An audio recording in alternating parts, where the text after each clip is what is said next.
an honor to induct this next band into the Rock and Roll Hall of Fame. Quiet, please.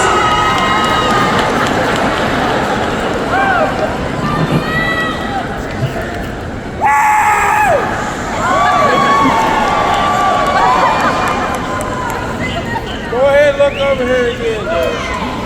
You can't hear it, can you? No. This mic sucks. I'm gonna do it again. I'm gonna do it again. Production, work with me.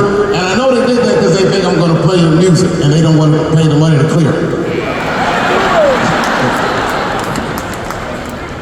Listen.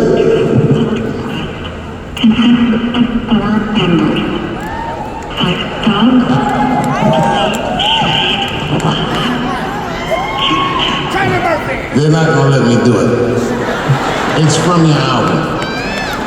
It says the Tribe Called Quest consists of 4 members: Ali Shaheed Muhammad, Falco, Q-Tip, and Jerome.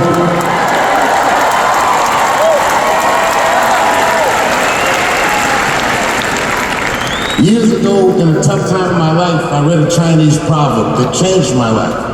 And the proverb said that the best meal you can cook is made with ingredients that you already have. And this proverb reminds me of hip-hop, and this proverb reminds me in particular of Tribe, because Tribe was born out of friendship. Being in the Rock and Roll Hall of Fame is not something that a black kid in New York in 1985 would ever even imagine to dream of. And I don't believe there was ever the point of a Tribe Called Quest. They met on a train, they met at school, they played basketball together, they played around and rhyme with each other. They just used what they had. The first thing they had was each other, as friends. The next thing they had was their parents' records. Hip-hop took what came before it and made it strikingly innovative and new. And Tribe Called Quest incorporated jazz and soul in a way that hip-hop had never seen before them.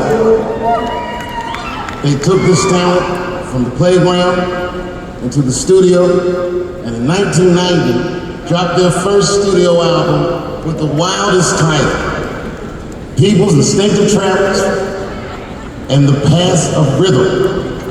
What kind of teenager would write some shit like this as a title? And this is when they first came in the game. The marquee record on that album, we all know it, Can I Kick It? And just like that, hip-hop had a new superstar. They only sold like 17,000 records. And in the beginning, like any movement, it started small, but grew throughout the streets, changed the culture. People started dressing better. People started being kinder, because hip-hop was about being thuggish and all this shit. But when Tribe came out, it was a cue for everybody that you could be cool and not necessarily gangster.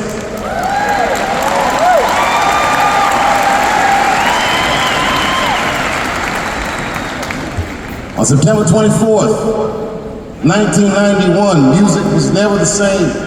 Red Hot Chili Peppers dropped an album, Nirvana dropped Nevermind, and Tribe Called Quest dropped their second studio album, The Low End Theory, and it was a wrap. This album's title had one of the illest double entendres ever, the low end, which refers to the bass in the drums. And it also refers to a black man's status in America. And on that album was the big bang of a superstar career that we all know as Busta Rhymes and The Scenario. Tribe has always been about togetherness. On their way up during their ascension, they helped form or found what hip-hop calls the native tongues, which included De La Soul, and the Jungle Brothers, and Queen Latifah, and Molly Love, and Black Sheep. And all these bands in their own way changed our music and our culture, really forever. I know this is the Rock and Roll Hall of Fame, but this movement in hip hop was the birth of so many great artists, and it started with these men sitting at this table.